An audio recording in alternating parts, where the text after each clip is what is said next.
الله ربي والإسلام ديني ومحمدا رسول الله.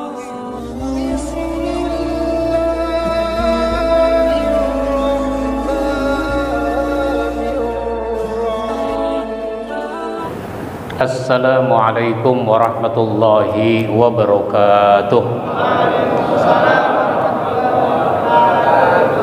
Alhamdulillahi rabbil alamin alladzi arsala rasulahu bil huda wa dinil haq liyuzhirahu 'alad dini kullihi walau karihal kafirun. Asyhadu an la ilaha illallah wahdahu la syarikalah wa asyhadu anna Muhammadan abduhu wa rasuluh. Allahumma salli wa sallim wa barik ala sayyidina Muhammadin wa ala alihi wa ashabihi ajma'in. Amma ba'du, faqala Allah ta'ala fil Qur'anil Karim, a'udzu billahi minasyaitonir rajim. Laqad kana lakum fi Rasulillahi uswatun hasanah liman kana yarjullaha wal yawmal akhir wa zakarallaha katsira. Shadaqallahul azim. Bapak-bapak, ibu-ibu, ada ibu-ibu di pojok, adik-adik yang saya hormati, wabil khusus para ulama, para guru yang hadir pada hari ini, dan wabil khusus Ketua FKMM Al-Ustadz Kiai Haji Ahmad Jamil, Al-Ustadz Kiai Haji Bahrain, dan para ulama yang mohon maaf tidak saya sebutkan satu persatu, namun tidak mengurangi rasa hormat saya. Kalau tadi Ustadz Yusri dikasih tahu, katanya dikasih waktu 30 menit. Kalau saya nggak dikasih tahu, jangan-jangan sampai zuhur ini. Ya. Ceramah itu nggak enak lama-lama, capek. Yang dengerin capek. Kalau yang ceramah mah nggak capek. Kita bersyukur kepada Allah pada pagi ini kita bisa hadir di tempat ini. Mudah-mudahan kita semua mendapat ridho dari Allah Subhanahu wa Ta'ala. Salawat dan salam kita sampaikan kepada Nabi kita Muhammad sallallahu alaihi wasallam, kepada keluarganya, sahabatnya, dan para penerusnya. Dalam konteks memperingati Maulid ini menarik, istilah yang digunakan adalah memperingati, bukan merayakan. Nah, kalau memperingati berarti supaya kita ingat. Kadang-kadang banyak yang kita udah lupa, bahkan bisa jadi banyak yang kita belum tahu, bukannya lupa, belum tahu. Oleh karenanya menjadi penting memperingati Maulid Nabi kita Muhammad sallallahu alaihi wasallam, agar yang kita belum tahu jadi tahu, yang kita lupa kita diingatkan kembali. Kalau dulu orang Betawi kalau memperingati Maulid itu nggak bingung biayanya. Kalau dulu kan pakai konsumsi, ya berkat mah. Saya bilang sama Ustadz Jamil tadi, orang Betawi kalau urusan berkat, itu mah dibebankan kepada keluarga, pada rumah-rumah. Satu rumah 5 besek, masjid se-RW, 1 RW 10 RT, 10 RT 50 rumah, 50 rumah berarti 500 rumah se-RW kali 5 besek. Udah nggak bingung itu urusan yang begituan. Sekarang banyak orang bingung. Kenapa? Karena serba duit, apa aja pakai duit. Baik. Tadi ayat dibacakan, surat Al-Ahzab ayat 21. Laqad kana lakum fi Rasulillahi uswatun hasanah. Sungguh terdapat suri teladan yang baik pada diri Nabi Muhammad itu. Pada diri Rasul itu ada keteladanan yang baik. Itu yang harus kita gali, keteladanan itu. Cuma tidak semua orang mau mengambil keteladanan. Siapa yang mau mengambil keteladanan? Liman kana yarjullah, bagi orang yang mengharap Allah, mengharap rahmatnya, mengharap ridhonya, wal yaumal akhir, mengharap kebahagiaan dalam kehidupan di hari akhirat. Wa zakarallaha katsira, dan dia banyak berzikir kepada Allah. Nah, kalau begitu dari sekian banyak, pada kesempatan ini saya ingin membatasi ada 3 yang harus kita teladani dari Nabi kita Muhammad sallallahu alaihi wasallam. Pertama, beliau itu sangat mentaati hukum. Taat hukum. Kita kadang-kadang jangankan ketentuan Allah, hukum Allah, hukum yang sudah sama-sama disepakati aja nggak ditaati. Kalau kita diatur dengan aturan lalu lintas, perlu nggak tuh Pak? Perlu. Aturan lalu lintas itu perlu. Cuma kita pada taat nggak sama aturan lalu lintas?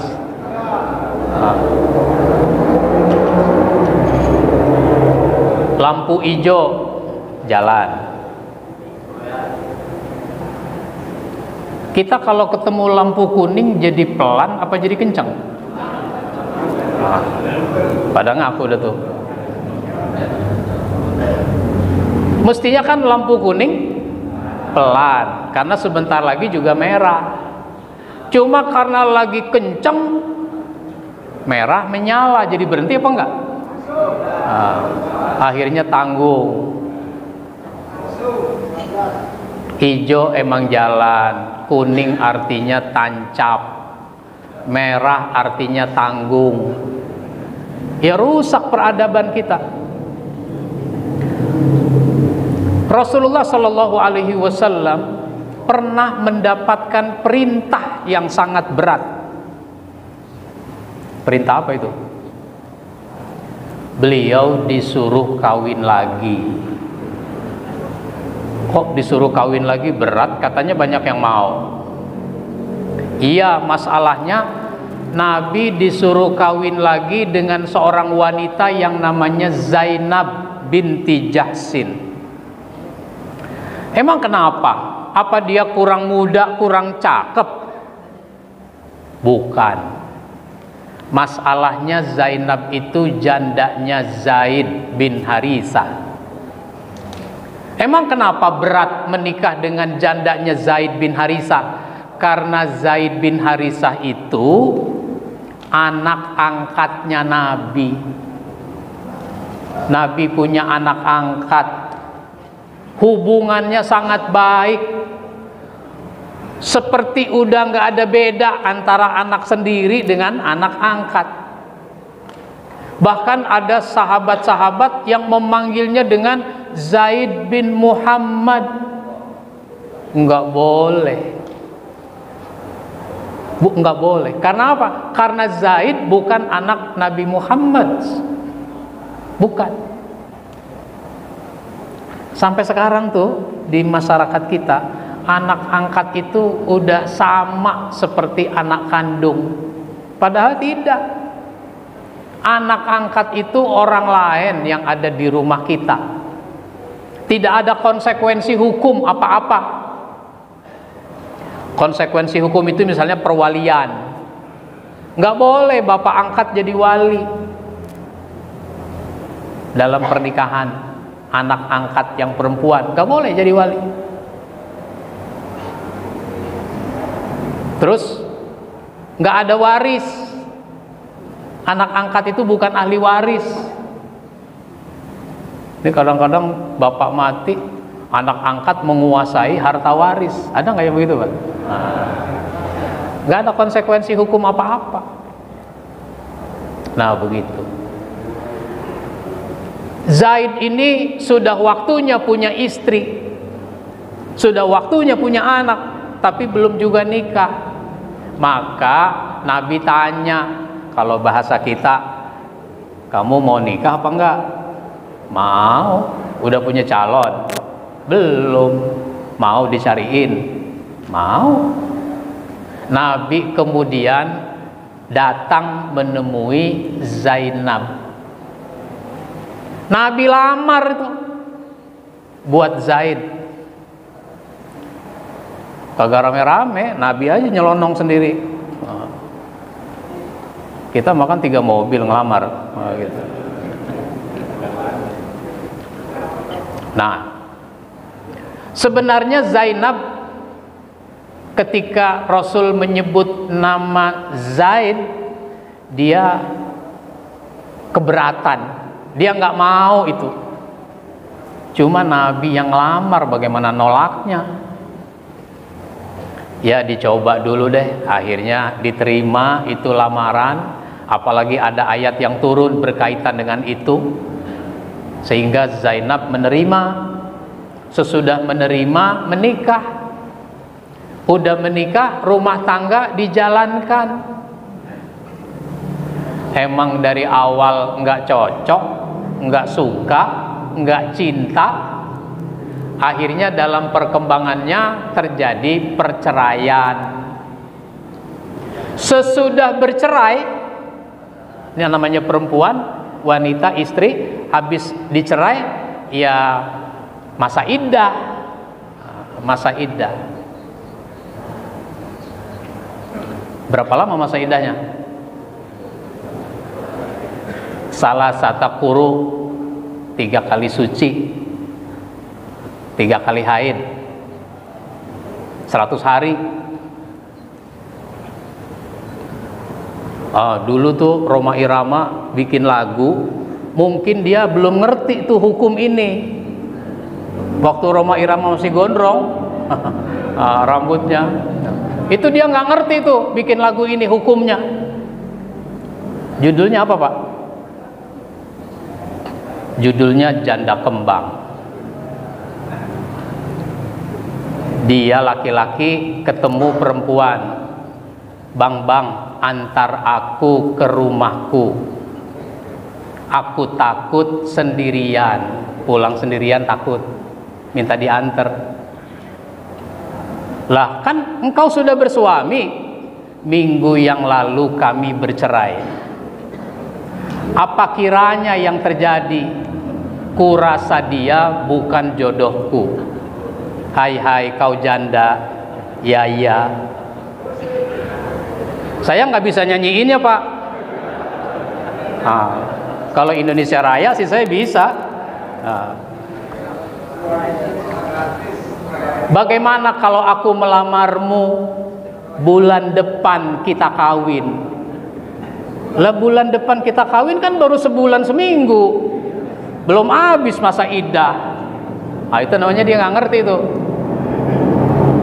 Yang punya akses ke Rhoma Irama suruh ralat itu lagu, suruh perbaiki.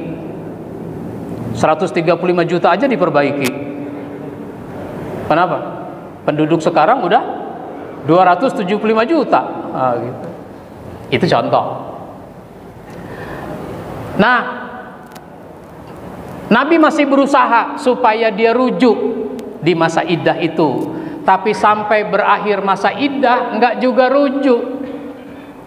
Ternyata Allah memerintahkan Nabi untuk menikah dengan Zainab. Berat tuh bagi Nabi. Sebab apa? Apa kata orang? Masa saya kawin sama jandanya anak angkat? Yang orang bilang anak angkat udah sama dengan anak kandung. Apa kata orang nanti? Nanti dibully. Nabi takut. Nabi takut dibully itu. Allah yang lebih kamu takuti daripada orang. Akhirnya Nabi siap untuk menikah dengan Zainab. Kenapa? Karena Allah ingin menegaskan bahwa anak angkat bukan anak kandung. Jandanya anak angkat boleh kamu kawini. Jangankan jandanya anak angkat juga boleh dikawini. Ada orang bertanya, Pak, SMS, waktu itu belum ada WA, lewat SMS. Pak Ustadz, saya seorang wanita umur 35 tahun, belum menikah, tinggal di Bandung. Saya anak angkat dari seorang bapak dan ibu. Ibu angkat meninggal setahun yang lalu. Bapak angkat kesepian. 2 minggu yang lalu bapak angkat saya ngomong, bapak kan kesepian karena ibu sudah meninggal. Bagaimana kalau kamu menikah dengan bapak? Dia nanya sama saya, emang boleh saya nikah sama bapak angkat saya? Saya bilang boleh kalau emang dulu nggak pernah disusui oleh ibu angkat. Ya nggak pernah disusui, orang ibu nggak punya anak, makanya ngangkat saya jadi anak. Boleh. Kalau soal boleh, baik Pak Ustadz, saya pertimbangkan, saya pikir-pikir. 2 minggu kemudian dia SMS lagi, Pak Ustadz, saya sudah timbang-timbang, maka saya mau menerima tawaran bapak angkat. Silakan. Akhirnya dilamar. 2 bulan kemudian dia SMS lagi, Pak Ustadz, saya sudah menikah dengan bapak angkat. Ya saya ucapkan selamat, saya doakan. Nah itu begitu. Jadi Nabi berat, tapi ini harus dilaksanakan karena ini ada pesan hukum. Kalau baru ngomong-ngomong doang itu baru teori. Kan dulu ketika Zaid dipanggil dengan Zaid bin Muhammad, itu dilarang oleh Allah. Ud'uhum li'abaihim. Panggil mereka, maksudnya anak angkat, itu dengan bapak-bapak mereka. Jangan dipanggil dengan yang bukan bapaknya. Nabi sesudah siap dipanggil Zaid. Zaid, sini. Ada apa ya Rasul? Kamu kan sudah bercerai, sudah habis juga masa iddahnya. Iya. Ternyata Allah memerintahkan saya untuk menikah dengan Zainab. Sekarang kamu pergi temui Zainab, kamu lamar dia buat saya. Kalau boleh nolak dia nolak itu. Kalau boleh ngomong dia ngomong. Ya Rasul, kalau nyuruh pakai perasaan dikit dong. Yang bener aja, masa saya disuruh ngelamar bekas istri saya buat engkau. Umar ada, Utsman ada, Abu Bakar ada, kenapa jadi saya yang disuruh? Kalau boleh ngomong begitu dia ngomong begitu. Tapi tidak. Kenapa? Karena ini juga pelajaran. Pelajaran apa? Orang kalau bercerai dari sekian banyak ikatan-ikatan, itu yang putus cuma satu. Apa itu? Ikatan suami istri. Cuma satu itu yang putus, ikatan suami istri. Ikatan sebagai teman tidak putus. Ikatan sesama muslim tidak putus. Apalagi ikatan kepamilian. Karena kan ada orang nikah masih dengan familinya juga. Orang Betawi sekampung kesono kemari mentok sama saudara, kan gitu disebut. Nikahnya masih famili, maksudnya begitu. Nggak putus kalau terjadi perceraian, persaudaraan itu.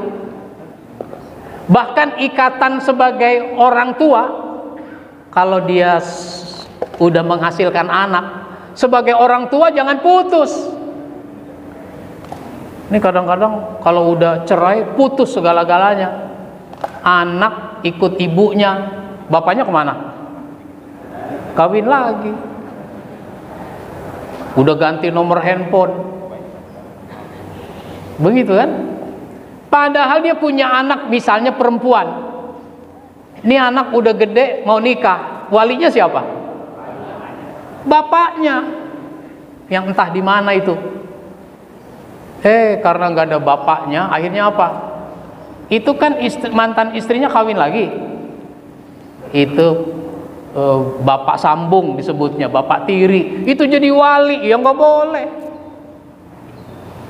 Ini contoh bagaimana Rasul taat kepada hukum yang datang dari Allah meskipun berat. Itu satu. Udah mau jam 8 tuh. Bener-bener sampai zuhur nih kalau begini. Yang kedua, Nabi itu sangat memperlakukan keluarganya dengan baik. Sangat memperlakukan keluarga dengan baik. Sehingga beliau mengatakan khairukum li ahlihi wa ana khairukum li ahli. Sebaik-baik kamu yang paling baik pada keluarga, dan aku adalah orang yang paling baik pada keluargaku. Rasul itu punya istri lebih dari satu. Ketika meninggalkan 9 orang istri. Harus berlaku adil sehingga waktunya dibagi-bagi. Malam Senin di sini, malam Selasa di sini, malam Rabu di sini, terus begitu. Seminggu nggak cukup Pak, ada 9. Tapi semua kebagian waktu. Tapi begitu besar perhatiannya kepada keluarga, jangan bayangkan Rasul itu menemui istrinya 9 hari sekali. Tidak.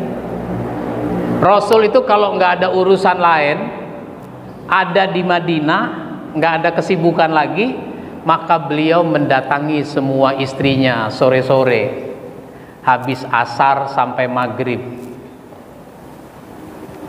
Habis asar katakanlah jam 3:30, maghrib jam 6, jadi 2,5 jam. 2,5 jam berapa menit?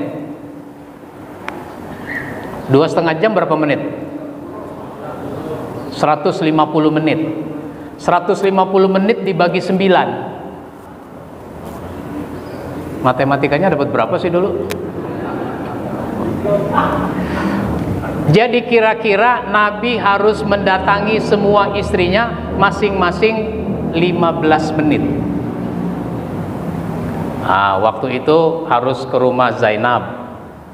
Nanti dari rumah Zainab ke rumah Hafsah. Hafsah itu anaknya Umar bin Khattab.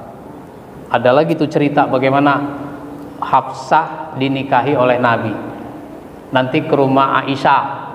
Terus begitu. Terakhir disitulah beliau bermalam. Ternyata waktu ke rumah Zainab itu melontarkan masalah yang menyebabkan pembicaraan jadi lama. Udah 15 menit belum kelar juga tuh ngomong. Udah 20 menit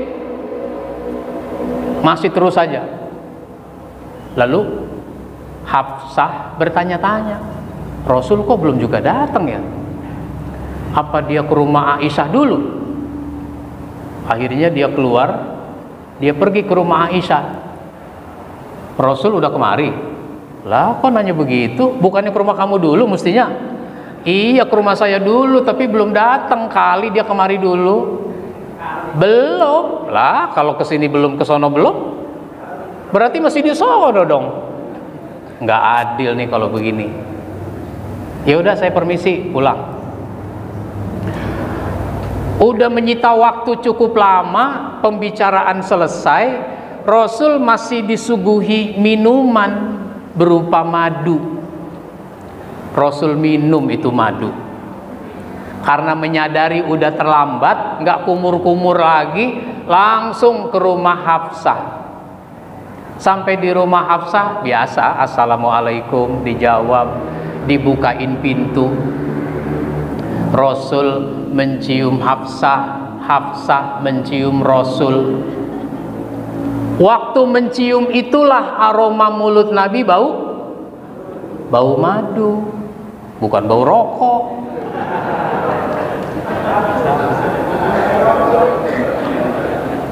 Ini laki maunya dicium sama istri, tapi aromanya bau rokok. Lah bininya jadi heran, ini nyium laki apa nyium asbak?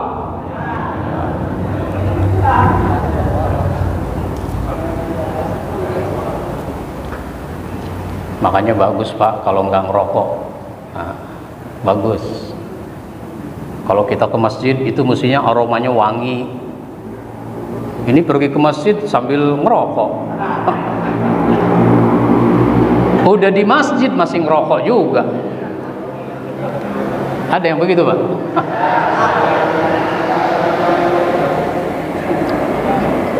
Nah, itu di Masjid Al-Insan ada tulisan tuh di kaca-kaca di luar itu, area dilarang merokok. Di sini dilarang merokok. Jadi kalau ada tulisan begitu, negurnya enak. Saya kalau ngelihat ada orang merokok di pinggir-pinggir lagi duduk begitu, itu negurnya enak. Pak, baca. Oh iya Pak, maaf. Oh, gitu.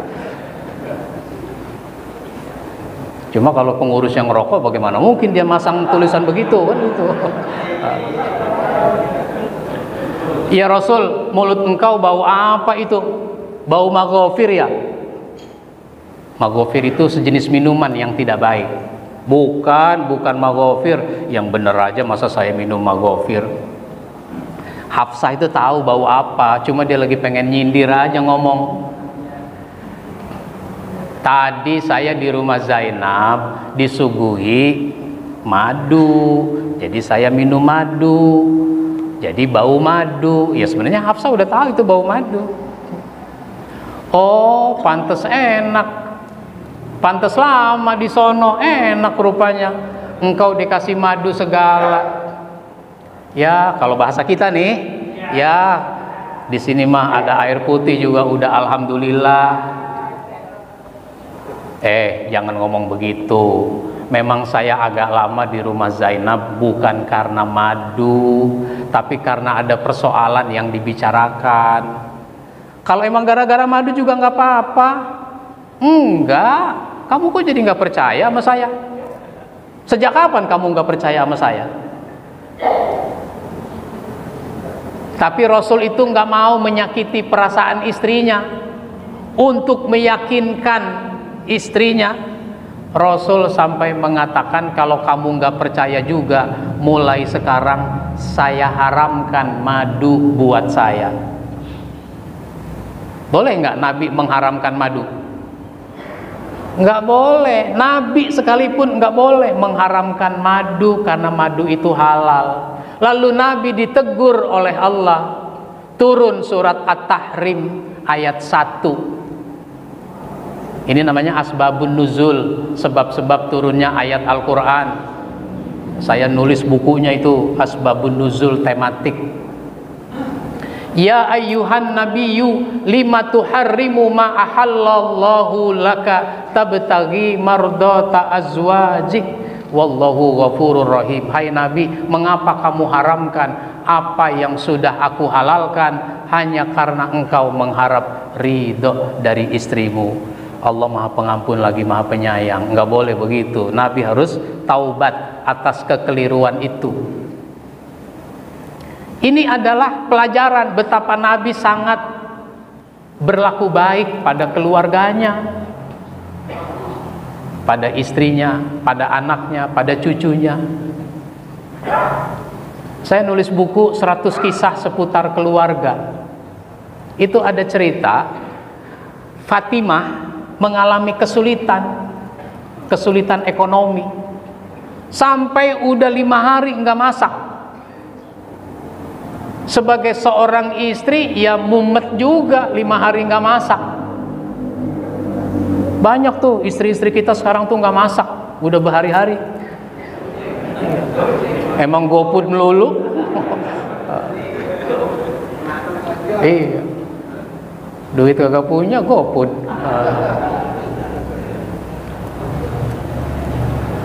Lalu Fatimah datang ke rumah ayahnya Rasulullah Sallallahu Alaihi Wasallam.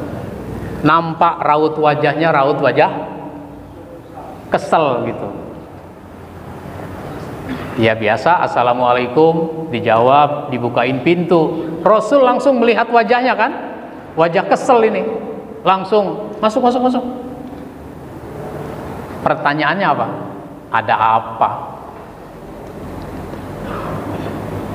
Bagaimana saya nggak kesel? Udah 5 hari nggak masak.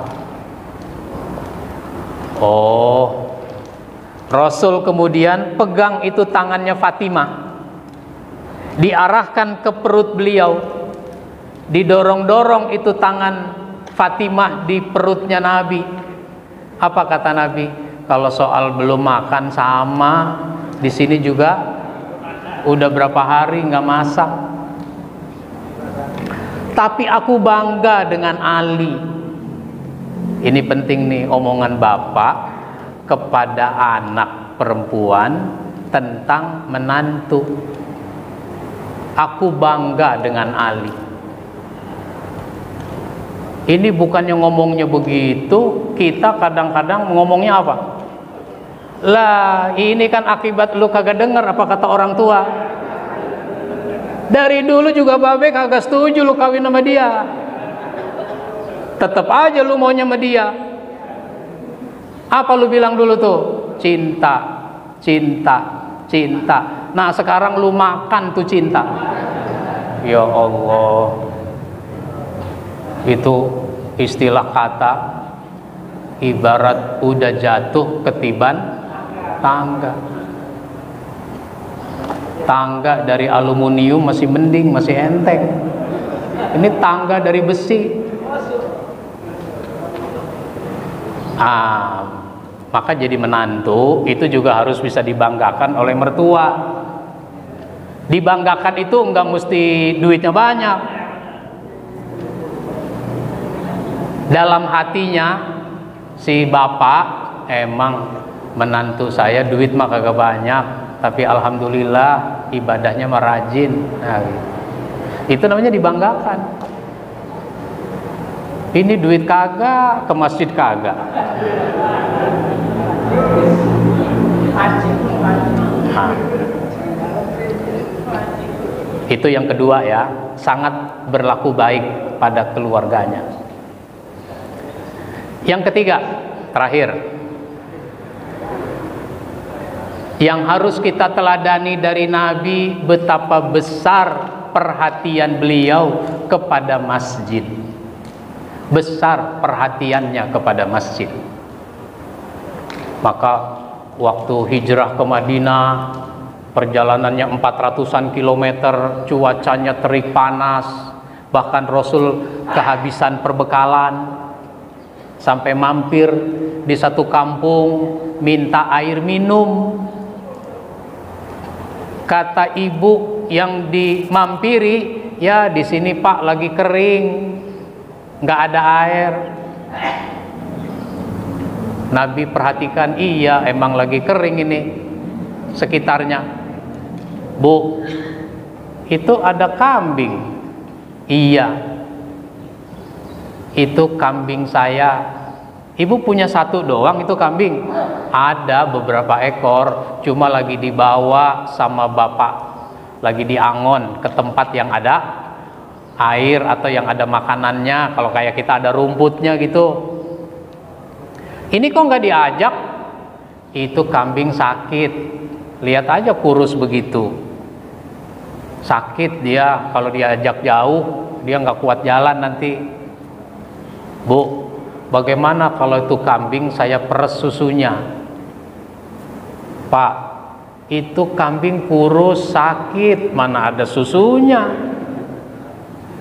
Saya coba ya Bu, ya terserah dah kalau nggak percaya. Rasul dekati itu kambing, diusap-usap, diurut-urut, diperes, keluar susunya.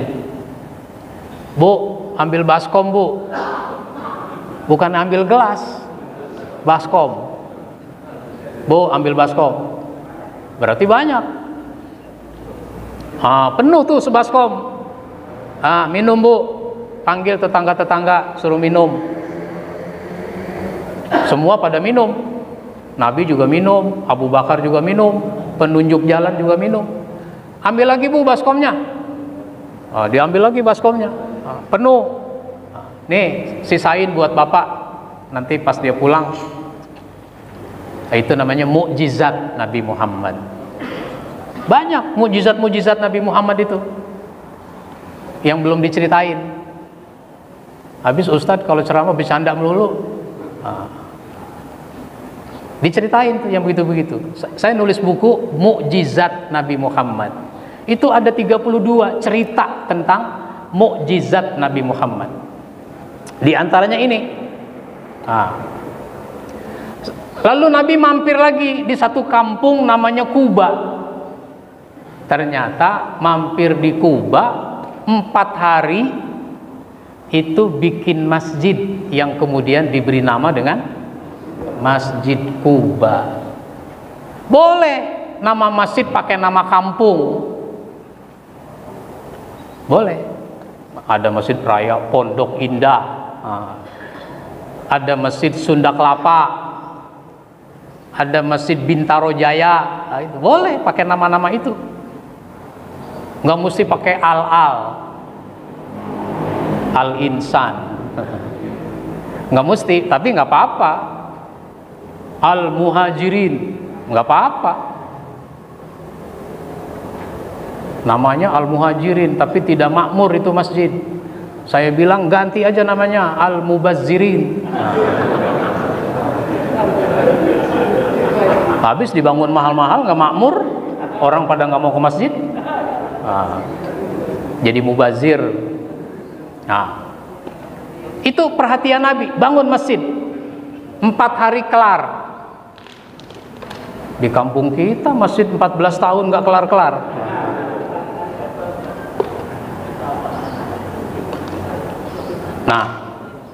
Lalu sampai di Madinah, bangun lagi masjid yang diberi nama dengan Masjid Nabawi.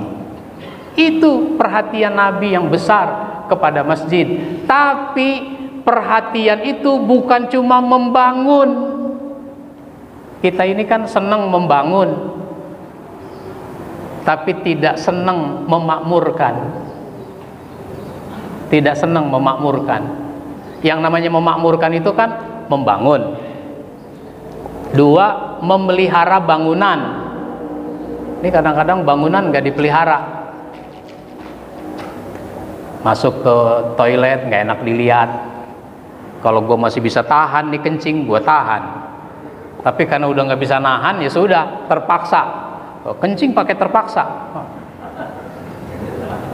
Karena WC-nya nggak enak dilihat. Pelihara bangunannya.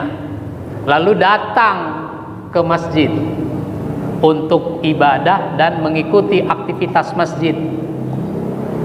Datang sholat jamaah. Ini kan banyak orang tidak mau sholat jamaah. Bahkan orang jadi imam, datang ke masjid itu kalau gilirannya jadi imam. Kalau gilirannya nggak jadi imam, dia nggak ke masjid, sholat di rumah.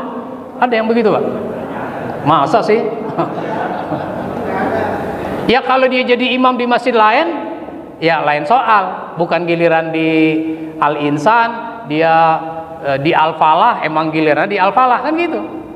Ini sholatnya di rumah.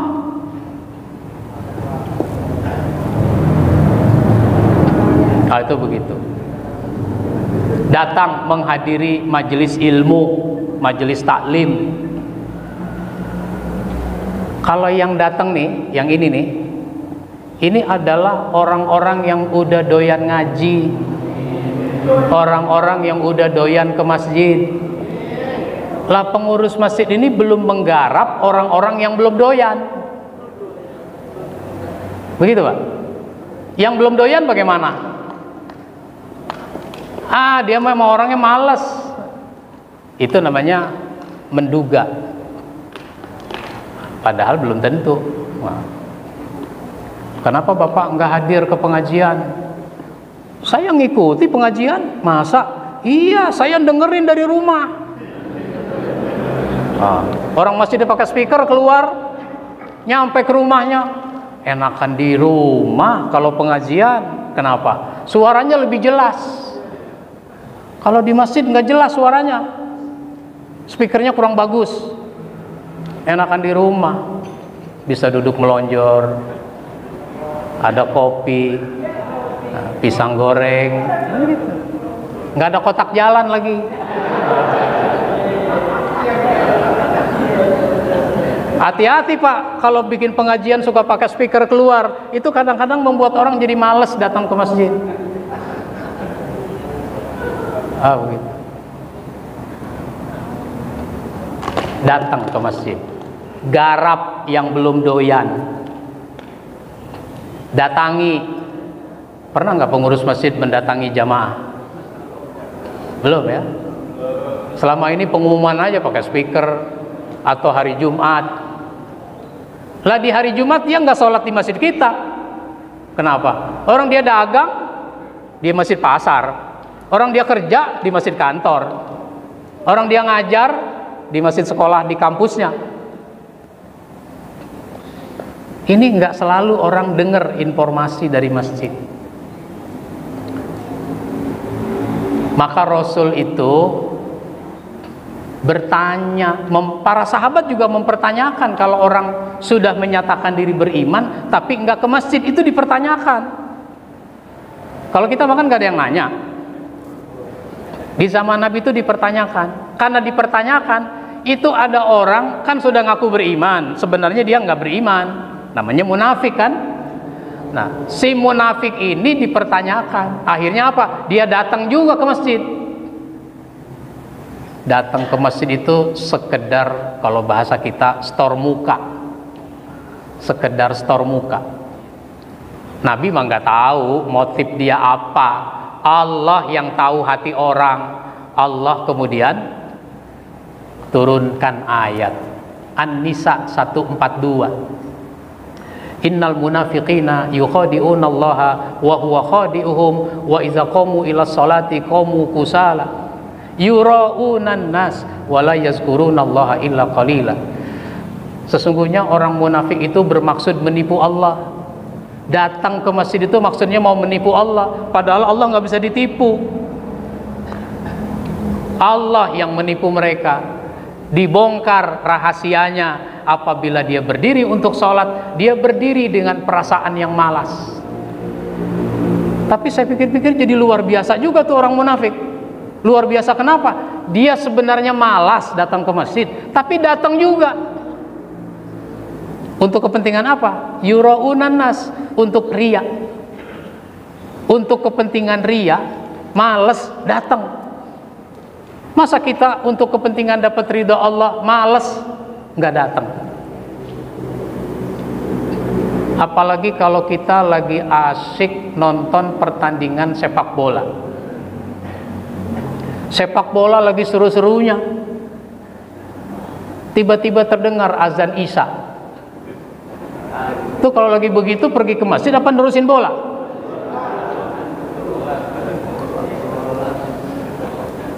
Tergantung ikatan batinnya mana yang lebih kuat. Kalau ikatan batinnya lebih kuat kepada masjid, ya dia tinggal itu TV, dia matiin.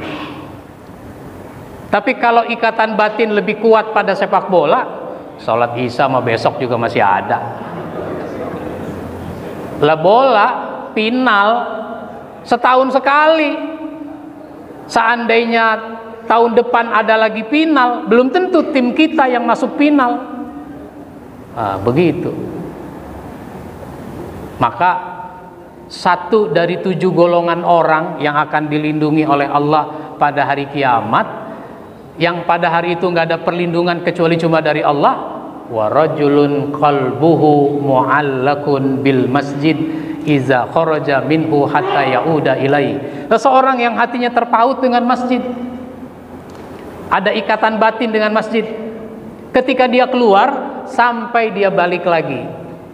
Dia baru keluar dari masjid, dia sudah punya niat mau balik lagi ke masjid. Baru keluar habis sholat Jumat, dia udah punya niat mau balik lagi ke masjid.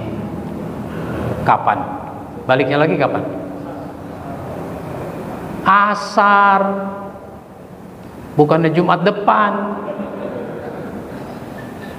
Ini kadang-kadang baliknya lagi Jumat depan.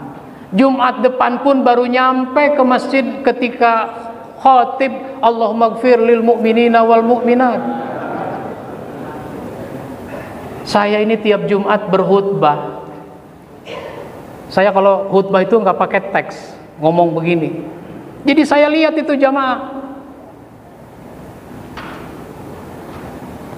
Innallaha ya'muru bil adli wal ihsan. Ya Allah, tuh orang baru parkir motor. Ada yang begitu, Pak? Masjid Bapak ada kamera CCTV nggak? Ada nggak? Pernah dibuka itu videonya? Dibuka Pak Ustadz kalau ada maling kotak amal. Dibuka, ya Allah ini orang kenapa baru datang ke masjid padahal khatib sudah selesai berkhutbah begitu. Banyak contoh-contoh bagaimana Rasul memberi perhatian yang besar kepada masjid. Jadi ini tiga apa tadi? 1, taat pada hukum. 2, mencintai keluarga, berlaku baik pada keluarga. 3, perhatian yang besar kepada masjid. Mudah-mudahan bermanfaat. Dan mohon maaf bila ada hal-hal yang kurang berkenan. Kalau ditambah lagi lama-lama nanti kopi keburu dingin. Nah, saya cukupkan. Saya kembalikan ke pembawa acara. Wassalamualaikum warahmatullahi wabarakatuh.